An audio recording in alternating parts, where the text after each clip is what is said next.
کہ علی علی کرنا رافضیت ہے۔ اللہ نے مال غنیمت کے تقسیم کے وقت بھی ایک معیار بتا دیا کہ اللہ سے نبی جدا نہیں ہے۔ نبی جس کو 1 روپیہ دے دے 1 لاکھ دے دے، وہ استحقاق رکھتے ہیں، وہ اس چیز کا ادراک رکھتے ہیں کہ کس کو کیا دینا ہے، کس کو کیا نہیں دینا۔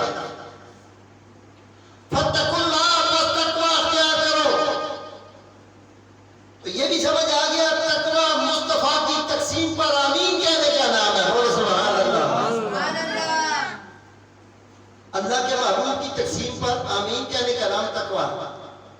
وَأَصْلِحُوا ذَاتَ بَيْنِكُمْ، وَأَصْلِحُوا ذَاتَ بَيْنِكُمْ، آپس میں صلح رکھو،